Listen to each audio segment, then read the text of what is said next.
বাচ্চাদের যেমন পুষ্টি দরকার রয়েছে, ঠিক তেমনি যারা শিক্ষকতা করেন বাচ্চাদের যাদের উপর পুরো ডিপেন্ডেন্ট।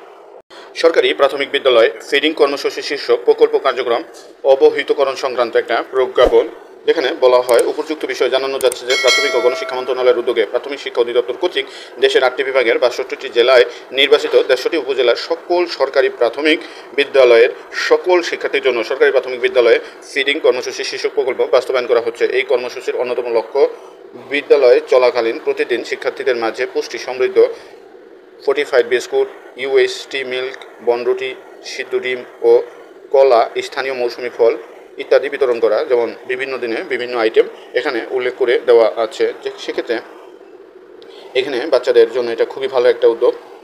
পাশাপাশি যারা টিচার, যারা শিক্ষকতা করেন, যারা প্রাইমারিতে শিক্ষকতা করেন, তাদের নিয়েও বিবেচনার সময় এসেছে। বাচ্চাদের যেমন পুষ্টি দরকার রয়েছে, ঠিক তেমনি যারা শিক্ষকতা করেন বাচ্চাদের যাদের উপর পুরো ডিপেন্ডেন্ট, তাদেরও এই 6 টাকা 67 পয়সার টিফিন ভাতা দেওয়া, এই কীভাবে তারা পুষ্টিমান বজায় রেখে খাদ্য গ্রহণ করে দুপুরবেলায়, সেটাও বিচার বিবেচনার দাবি রাখে। এটা বাচ্চাদের জন্য একটা ভালো উদ্যোগ। পাশাপাশি যারা সরকারি চাকরি করে কিংবা যারা প্রাইমারি স্কুলের শিক্ষক, তাদের নাস্তার বিষয়টিও অবশ্যই কর্তৃপক্ষকে বিবেচনায় রাখতে হবে।